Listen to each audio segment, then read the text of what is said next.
Welcome back to another Simple Drawings. Within this tutorial, I want to be able to teach you how to create base models for your comic designs. For most base models, I would use shapes to be able to get a rough understanding of where everything is supposed to be. For comic designs, I use 3D shapes, giving you a way better understanding of where the crevices and the shapes belong within the drawing that you're trying to create. And if you're having trouble adding a lot of shapes or depth within your shapes, I would use a lighter pencil shade to be able to guarantee the shape and design that you're trying to go for won't be too hard to erase, and allowing you to be able to add anything else within your character design process. After the sketch, making distinct lines can be difficult, so I would place the pencil on the paper, then make the straight lines so I can make sure the line is drawn the way I want it. And the way you're going to want to draw comic designs will be fast. So while making your comic designs, you should draw your curved and straight lines with a sharp edge, giving it a very strong and direct feeling within the line. This will also help build your confidence and make your lines more defined. This will allow you to make your line art a lot less sketchy than when you first start off. Within this instance, I used a male and female base model using mostly just shapes and lines to make sure the anatomy is proper. Most tutorials tell you to start off with shapes and guidelines, but I'm going to tell you right now, you should start by simplifying the drawing within your mind as much as possible. This will allow you to be able to be as comfortable as possible while making your shapes and your guidelines if you need them, while adding details like the musculature and the clothing within your characters. You might find yourself complicating things, but make sure you add the detail at the end.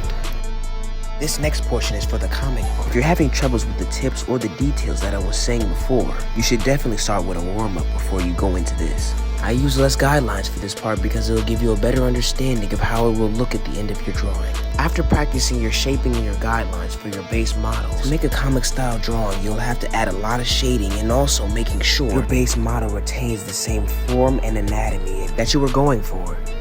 This is the more complicated part because I'm going to talk about highly stylized drawings. These drawings start off with less guidelines and shapes, giving it a kind of a harder process to draw with.